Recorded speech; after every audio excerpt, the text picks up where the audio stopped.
All right, YouTube, how you doing? Welcome back to the channel. It is Thursday, August 21st, and we have ourselves a 9-game MLB slate to dive into in today's video. Like we always do, I'm going to dive into each and every one of these games. I'll give you my prediction on the side. I'll give you my prediction on the total. We'll talk about any other plays like player props that we like within the game as well. But as always, guys, keep an eye down on the pinned comment of this video. That'll take you to all of my final plays, so I'm actually rolling with myself. If that does interest you, if you don't want to fade me, all of that absolutely free down in the pinned comment. In terms of how we made out yesterday, a decent night, right? We go 6-3. We did have the one push with that Cardinals-Marlins first 5 under 5. It started off kind of shaky, though. Andy Ibanez, under 1.5 hits, runs, and RBIs. I am like the jinxer when we're taking these guys unders. Cardinals-Marlins first 3 under also doesn't come through. The first 5 pushes, so that's great. It didn't hurt too much. But then we go on a little bit of a roll, right? Padres, their team total over. We called that Yankees game perfectly. Drew Rasmussen, a quarter unit for plus 120. We'll take that. Our other shot at plus money with the Reds there was our only other loss of the night, and the A's team total over. Kind of had to sweat that one out, but that one comes through as well. So a pretty good night. Unfortunately, the vibes take just a little bit of a dip here. Daniel in the ride of the day. We know the rules, right? Got to drop the womp womp. Unfortunately, Daniel had the Mets team total over 4.5, and they finish at 4. The ride of the day tracker is now up to date. Daniel did go 1-1. If you guys don't know what the ride of the day is, it's simple. Just use that hashtag ride of the day down in the comments. Give me your favorite play of the day. I jump aboard with one person's play each and every day. Give you a shout out in the next video, win or loss. If you win, we continue to roll and ride with your plays. You can build a little bit of a streak there. So get those hashtag ride of the days down in the comments. Speaking of the comments, the pinned comment, all that jazz, we also will put our NFL futures vid down there in the pinned comment. We have 7 plays. I know I talked about it in yesterday's video, but in case anyone missed it and does want to check out my future plays for the NFL season, this one upcoming, go ahead and check that video. It is now live on the channel, and I'll post that link down in the pinned comment as well. But what do you say we go ahead and dive into this slate? Like I said, 9 games, so not a full one, but there's still a decent amount of good spots in here. Hit that like button, hit that subscribe button. Let's jump into it. We got the Twins taking on the A's here in game number 1. Looks like it's going to be Jose Urena on the mound going up against Jack Perkins. Jack Perkins has been, I guess, in his limited amount of starts, fairly consistent. He's going to be giving you 3 earned through 5 or 6, at least as if he sticks to what he's done his last couple starts. And then Jose Urena, I don't really love all that much. Now his numbers and earned runs and all that would actually look okay over his last few outings, but still not a guy that I'm really interested in backing. I think that this A's offense is far superior to what we're seeing from the Twins, so I do lean towards the Athletics here, and a potential look at an over. Both these bullpens scare me as we get late in the games. We even saw that late in the game. That's how the A's ultimately cashed their team total, because these bullpens are rough, and they both pitched 5 guys out of the bullpen with a substantial amount of pitches there. So bullpen went from bad to worse yesterday in terms of today. So yeah, give me the over in this spot. I don't know if this is something that we get down, because even though the A's, I do believe they have such a offensive advantage here, I don't know if I would have walked in here and said, hey, I think the A's are going to sweep the Twins in Minnesota, I know this Twins team sold at the deadline, and they're finally starting to look like the team that they chose to be at the deadline, and the A's are actually winning baseball games. But would it surprise me if, the early game today, Minnesota just steals one, and the A's also still feel good about taking 2 of 3? No, that wouldn't surprise me at all. So these are slight leans here. I would consider a potential A's team total over yet again, but only if we can get it at 3.5. I don't love the idea of 4.5, and yesterday that wouldn't have cashed, right? They only scored the 4 runs. So slight leans there in terms of the A's and the over. I do think the A's have an advantage in a lot of facets of the game, but they're staring down the barrel of a sweep here, and I don't know if we want to ride with that. Next up, we have the Royals taking on the Rangers. Rangers pull out a 6-3 win yesterday. That stunts a Kansas City, I believe it was a 5 or 6 game win streak. Today we have Michael Lorenzen on the bump for the Royals. He's going up against Patrick Corbin. Patrick Corbin is coming off of a rough start there against Toronto. Now, Toronto, obviously one of the better teams in the league, so maybe we give him a little bit of grace, but still not all that tremendous, right? 2 1/3, 8 hits, 1 home run, 7 earned runs, just 2 strikeouts, 2 walks. Michael Lorenzen's coming off of 2 really good starts. I mean, granted, it was against Arizona, which I still think we're kind of trying to figure out what their offense is, and then the White Sox. But 7 innings, 0 earned against Arizona, then 4 innings, 0 earned against the White Sox. So I think Lorenzen's in a decent spot here. Him against this Texas squad, now it's only 28 plate appearances, so we can't go screaming this from the rooftops, But facts are facts. 21% K rate, 10% walk rate, but an expected batting average against of 216, an expected WOBA of 278. So I like both of those numbers. That's going to lead me to taking a peek here at the Royals. I also don't mind the Texas team total under. I think Michael Lauren's going to do pretty well, and this is not a Texas offense that I'm all that afraid of. Now, I lean the Royals probably a little bit more than that Texas under because Patrick Corbin in 82 plate appearances against this Royals squad, his numbers don't look all that tremendous. He's got a 508 expected slugging, a WOBA of 375, and an average against of 308. You're probably thinking, oh, expected, that probably drops a decent amount, right? No, expected batting average against of 302. Those are not very good numbers. So I think the Royals can get to him today and score some runs. I was slightly considering taking a peek at an under because Kansas City doesn't hit lefties all that well, but I'm not down to really back Patrick Corbin. That's why we pivoted to the Texas team total under. So maybe a slight lean, just not on the screen now, towards the full game under as well. Both bullpens should be okay, even though Armstrong and a couple guys from Texas went yesterday, and then same thing with Kansas City. But none of those guys, I believe only one in each bullpen, I don't have the names right now, ended up pitching the day before. So, I don't think that we have anyone that's like too short on rest in those bullpens. So Royals and Texas team total under, maybe a slight peek at the full game under. But again, then we're really putting a little bit of trust here into Corbin. And after that last start, I don't know if I'm all that down to do that. All right, real quick, guys, before we do move on with the rest of the games, I want to talk to you about Sleeper. If you like player props, you are missing out if you have not checked out Sleeper yet. There'll be a link down in the description as well as the pinned comment, or if you're watching right now, scan that QR code on the screen. It'll take you to Sleeper. You're going to get a Sunny Gray free square today. You'll also get your first deposit matched up to $100. And you know what? Let's see. I always do this, and they're yet to fail me yet. Sleeper drops random discounts like throughout the weeks, throughout the days, all the time. So I'm opening this app expecting there to be some discounts here. And let's see. There we go. A 30% profit boost on golf. That's pretty cool, right? For the Tour Championship.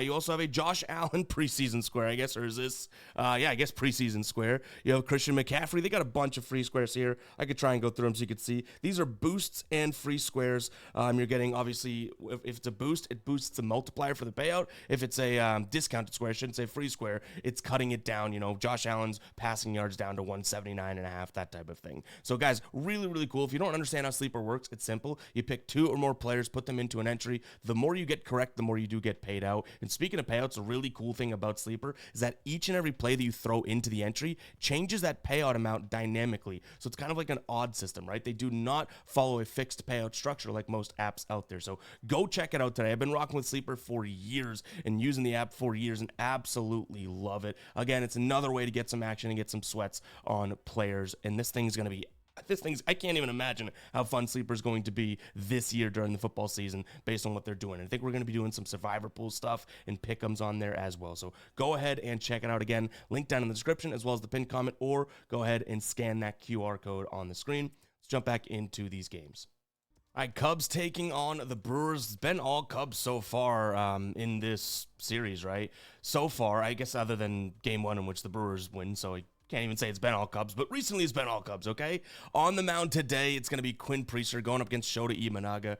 Priester's obviously been a guy that's been really, really good since Milwaukee acquired him. He had that one blemish of a start against the Mets, but other than that, you can almost count on him to give you 5+ innings, 2-ish earned runs, right? And he's looked really good at different times. Now, he's going up against Shota Imanaga, who's kind of found a stride here. Shota Imanaga in his last 3 starts, 2 of them are, I think, 6 1/3, and then 7 1/3, 7 innings pitched, 1 earned outings. Now, that was against Pittsburgh, St. Louis, Cincinnati. This Brewers offense may be one of the better offenses that he's seen lately, but even this Brewers offense, I hate to say it, they haven't necessarily looked all that tremendous in this series. Mostly, I would say, because of the win and all that. We have that again today with that total down at 6, but I'm going to go ahead and lean towards the Brewers. I think that this is a spot in which I like them. I do like Contreras over 1.5 hits, runs, and RBIs. We have a good pitch mix rating and score for him today, and honestly, his stats against Shota Imanaga look pretty damn good. He's 3 for 8.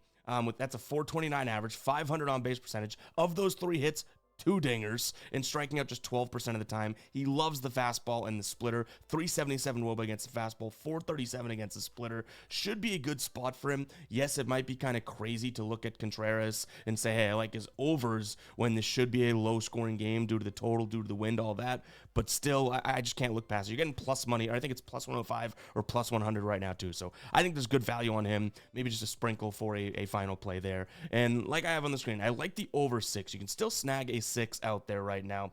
That's probably what I'd look at. I could easily see a 4-2, 3-3 type of a game in which we hit that floor. We'd need another run to come in to cash the over there, but even yesterday, what was it, 4-3 game, right? Like in a low-scoring affair, that would still hit the over. I think that these offenses are both too good to fully fade, and especially at a low number like this. So I would lean towards the over, but I think that if I had to rank these, Contreras, Brewers, and then the over, if I had to rank those in terms of like what I might prioritize today as we continue to look into it. All right, Rockies taking on the Dodgers here. Rockies winning again yesterday, so now they've taken 2 of the 3 games so far. Today, I don't necessarily think it's going to go that way. We have Clayton Kershaw, who's on the mound for the Dodgers. His last couple starts here in course have been pretty damn good. So I kind of trust him. I mean, you're dating all the way back to 2023 for one of them, but he already has pitched in Coors this season. 6 innings, 1 earned, 5 strikeouts. That 1 earned was a home run. So I do think the Dodgers could be some sort of a parlay piece, and we're going to try and fit into our schedule. I know you guys have been liking it on the second channel, so More Guy Boston Sports. You can just search that on YouTube. We've been doing the parlay of the day. Does take a lot of work to put together like a huge parlay with actual insights. I know a lot of people, and me myself sometimes, will just put together a crazy plus money parlay. That's not a lot of work, but we try and kind of go through the whole slate. It's a different video. Go check it out, second channel. Dodgers money line might be a good spot here because obviously you're paying a huge price for them. You have Chase Dollander on the other side. I also have seen the name, I believe Tanner Gordon, but Chase Dollander listed as the starter right now. I don't mind fading him when at home. That was a dude that I actually really did like at the beginning of the season. Obviously then kind of faded out in a sense and, you know, went to AAA for a little, but ultimately he's not bad, but he pitches in Coors all the time. And against the Dodgers offense today that they love to hit the fastball lately, and also the curveball, his 2 main pitches, I can't see him doing all that great. But this is also a spot in which Colorado, if they do catch hold of Clayton Kershaw's slider, then yeah, maybe that's not the best look at the team total under for them. But I do think Kershaw can kind of stand on business. But realistically, this is a tough one. I feel like I've talked too long about this game anyways. It's not the best matchup. The odds are kind of crazy. Dodgers in a parlay piece would probably be the only thing that I like. And there's a chance that I actually roll with that. Even though we don't do too many parlays, we're going to be doing, hopefully, a parlay of the day over on the second channel today. And kind of already eyeing the Dodgers. Spoiler alert. All right, next up, Nats taking on the Mets. Nationals pull out a 5-4 win yesterday. In terms of this one, I think we have some better pitching. Yesterday was Brad Lord versus Kodai Senga, who I've even said before, I do think Brad Lord is good, but I don't necessarily want to put him in the same upper echelon as I would with Mackenzie Gore, who's on the mound today. And Sean Manaea is on the mound for the Mets, so he's actually been okay on the road this year and phenomenal against lefties. A lot of those bats in that Nationals lineup that should scare you are lefties. When I say a lot of them, I mean James Wood and C.J. Abrams. So a couple of the bats at the top of the lineup. We're going to see a lot of fastballs and sliders out of Manaea. Should be decent pitches here. And then same thing with Mackenzie Gore, except the slider, it's going to be the curveball. So fastball and curveball. I do worry about the fastball to the Mets. The curveball should be really good. But this Mets squad, even using our dashboard, you can see here, they do not hit lefties over the last 30 days all that well. And same thing for the Nationals. So realistically, where I go in this one, and I'll explain how to get access to our MLB dashboard in just a second, but I do think the Mets bounce back. I think they're the better team overall, and then once we get to the bullpen, they have an advantage. But I don't mind that first 500. I think both of these guys should be able to go out there and pitch fairly well, and not necessarily get dinged up, and honestly see some strikeouts as well, too. You have a Mets team that's striking out I think it's the 10th or 11th most against lefties last 30 days, and then Washington striking out the second most. So maybe even some sort of a, parlay between the two where it's like, both pitchers to get X amount of strikeouts. I could see that being the case as well. So that's also another play if we're getting some plus money for that I would consider. Now, again, the real reason behind the Mets is I think you're getting a fair price with a decent pitcher on the mound against, at some point, a Washington bullpen that I would really worry. But if I had to pick something really, I think that first 5 under is going to be a final play today. And honestly, something that I'm pretty bullish about. So keep an eye on the final plays. That definitely could be down there. But just wanted to make it clear that I am prioritizing that first 5 under over, I would say, the Mets on the money line there. But I kind of like the idea of Gore and Manaea, some sort of a strikeout parlay. That could be kind of cool too in the same game parlay. So yeah, keep an eye on the final plays. This one might have some multiple plays, honestly. All right, guys, the MLB dashboard is found over on GuyBostonSports.com. Head to the members area. You could sign up or just go directly to the dashboard, and it'll ask you to sign up. If you are logged in like I am, you're going to see the dashboard. You get each and every game here broken out in a visual format. Perfect place to start or end your research process for the day. We have pitcher data on the left, bullpen data on the bottom. Right in the middle of your screen, you see some pitch mix data, so what pitches the pitcher throws and how often he throws them. Then we have batting data for overall in the season, against the left or right hand, home or away. We also have batting data for specific pitches for the teams. What's really cool is what we have over here. We have the projected lineups that update throughout the day. We have their average versus the hand they're seeing, their OPS versus the hand they're seeing. We have our pitch mix score, which is even getting better and better and more accurate as we kind of build out that algorithm. And then we have runs above average, which is an amazing stat in baseball here, per pitch seen. So you can kind of say, okay, well, he's really good against lefties. Let's take a peek at the lefties.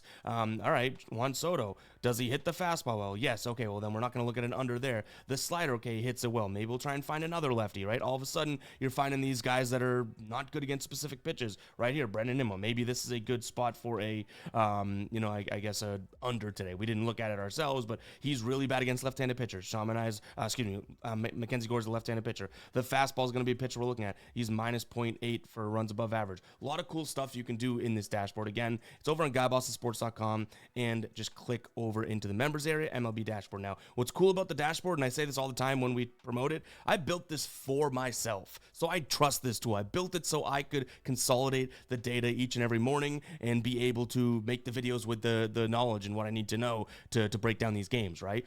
And the second coolest thing is that we're continuously building it. Like, you could look at that and be like, yeah, that's got everything we need. And it does. But I'm consistently adding and trying to innovate it. One-man show for the dashboard right now, but I don't mind it. I love doing this, love building this product that I think can help a lot of people, and I mean that. So check it out, guys. $6.99 for the month. Per month, and I think it's well worth that. We could be charging a lot more, but again, I built this for myself, just wanted to bring it to you guys some way, shape, or form. So go ahead and check it out. GuyBostonSports.com, head to the members area.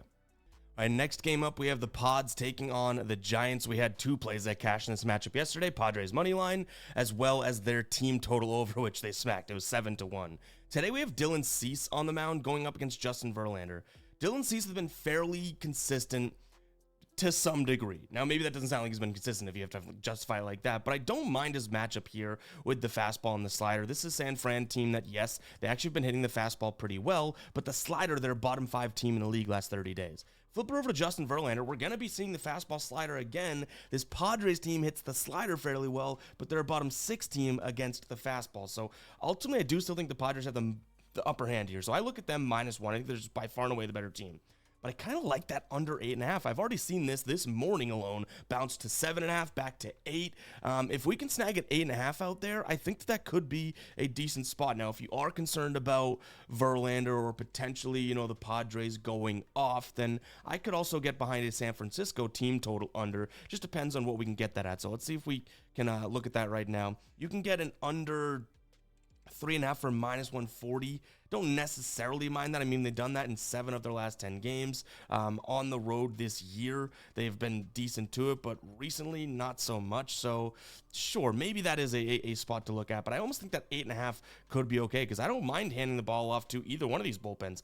On the season, you have the number 1 and 2 ERA and whip bullpens here, and I think the Padres clearly the better one, which is why I also like them -1, because they should have late inning, advantages as well. But yeah, give me that under 8.5. But the Padres -1, definitely something that I'm considering overall. I just want to trust Cease, and I think that this offense is just a hell of a lot better, and I mean that, a hell of a lot better than where we have this Giants team right now.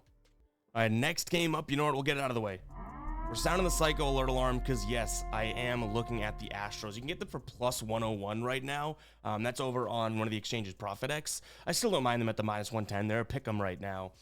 I do think the Astros can bounce back in this spot. I really do. They've been obviously not looking all that tremendous, and they just played this series 2 series ago in which they lost 2 of 3 and scored 0 runs in 2 of those 3 games. So I hope that this is like kind of a change of scenery. You know, they got swept by Detroit. They've only scored 2 runs. They only scored 2 runs that entire series. In their last 6 games here, 2-0-0-0-5-0. They have really, really not looked good offensively. I'm not going to sit here and snap my fingers and think that they're going to be a really good offense today. It's Brandon Young versus Jason Alexander, though. And Brandon Young, I don't think is all that great. I think they can hit a few of his pitches. And then Jason Alexander should be throwing the changeup and the sinker as his 2 main pitches, and the slider mixed in. If you're not throwing the fastball to the Orioles right now, they're struggling to some degree. So I do like that, but I lean towards the over because I also don't want to give too much credit to Jason Alexander, right? I think he's been better than Brandon Young, but still, that's not one of their main arms or guy that they love. So to me, this is a game in which the Astros probably win like 5-3, 5-4, something like that. But I will totally admit, getting to that 5 number, getting to that 4 number is a tall task for the Astros right now because they've literally been scoring 0 runs more often than not lately. It's pretty damn crazy, but I just can't see them going in here and rolling over yet again, right? At this point, I think are they only like 1 game up in the division as well? We thought that they were just smooth sailing. They weren't going to be a wild card team. The Astros have some fire under their ass right now, so give me them in the over. Maybe their team total over, but that almost sounds like it's too isolated, right? Like all of a sudden, it's like, yeah, well, they have not been scoring. Why would we take their team total over? I don't know. I think for plus money, Astros are worth it today. Call me crazy. We'll sound the cycle alert alarm again. It is crazy to sound the cycle alert alarm because 2 weeks ago, we would have thought that this would be an easy hammer spot for the Astros, but they've been sucking. Would you look at that? We got a little Red Sox-Yankees action there. I want you guys to comment down below, whether you're a Red Sox fan, a Yankees fan, or just an MLB fan, right? Or a sports betting fan. Do we think this rivalry still has like the juices? Because obviously growing up, this is like end-all be-all to me. And I do think it's faded out a little bit. And we've talked about that before on the show, and it's not my original take. I think a lot of people have said that. But is there still that, like, real bad blood Yankees-Red Sox? There's no true, like, crossover in which, you know, Pedro used to hate him or Mariano Rivera used to hate him, like that type of thing. I get that. But is there still that just ultimate rivalry? And I'm especially curious if someone's, like, a Brewers fan or just, like, a kind of third-party fan here, and it's like, yeah, we do still see that as rivalry, or we don't. So let me know down in the comments. Go ahead and comment 22 as well. Pretty much made it 22 minutes into the video. Red Sox, Yankees here. It pains me to do this, but I do think that this is probably a Yankees spot. This Red Sox team, especially that series there against Baltimore, really took a lot of wind out of my sails. And even though their offense has been looking good and whatnot, like, they're 3-7 in their last 10 games, they're starting to piss down their legs right at the time where the Yankees are saying, you know what? You know what I mean? It's almost October, almost September. Let's do this thing. And they're getting going, right? The Yankees in their last 10 games in terms of runs scored, well, they're 8-2 first off. But in terms of runs scored, 6, 13, 8, 12, 4, 1, 9, 6, 1, 5.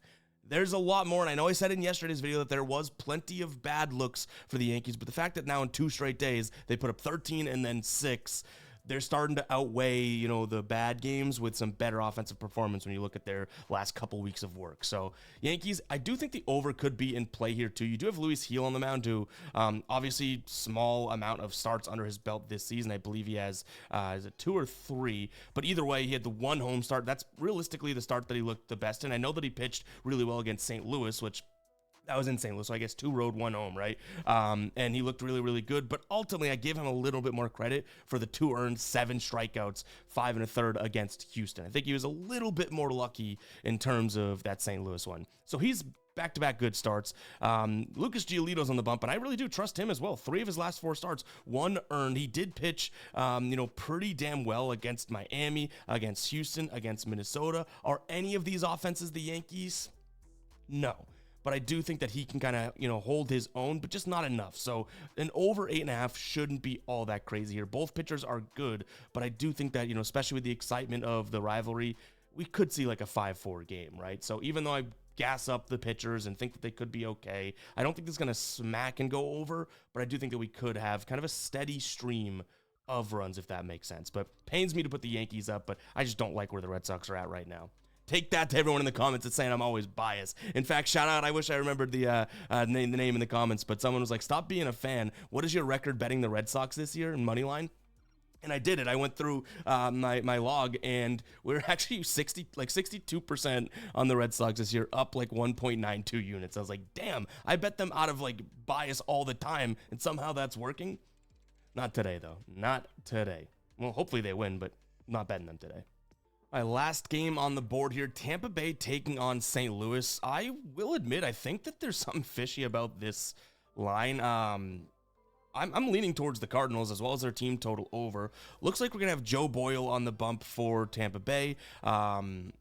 Most likely as the opener, right? Then it'll be a bullpen game here. But going up against Sonny Gray, who I somewhat trust in this spot. I mean, his career against Tampa Bay looks, and when I say against Tampa Bay, I mean the current guys on the roster, looks pretty good. 36 plate appearances against, 28% K rate, 2.8% walk rate, average against of 229, a WOBA against of 258, an expected slugging of 371, launch angle, which is very important because there's a lot of wind blowing out in Steinbrenner today, launch angle of 7.6. So if Sonny Gray can go out there and pitch well, the fact that we're getting the Cardinals here at near even, I got it minus 109 right now, is what you can snag them at. I don't know. Maybe I'm missing something, or is there an offensive injury that I'm not aware of? I don't want to sit here and act like St. Louis's offense has been on absolute fire, but they looked okay even in that Yankee series, even though they ended up getting swept. They scored 4-8, lost both those games. And then in the Miami game, yeah, yesterday was a bad one. 7-8 runs in the win, though. So maybe this offense is kind of starting to get things going. And you have Sonny Gray. And I would say both bullpens are good, and realistically, St. Louis might have the bullpen advantage because we saw Fairbanks, Jax, and Uceta pitch yesterday for Tampa Bay. So to me, yeah, it's going to be a team total over for them or just them on the money line. But again, let me know in the comments if I'm just totally missing something here. I know that this is obviously a Sonny Gray that actually has had some ups and downs lately, but I still think that he's better than Joe Boyle, or at least what will get trotted out after the bullpen there for Tampa Bay. So yeah, Cardinals and the over. Did I say Seattle a couple times? St. Louis, all right? Give me the Cardinals in the spot. Definitely has a chance of being a final play. But guys, that's going to wrap it up for today's show. Hopefully you guys did enjoy.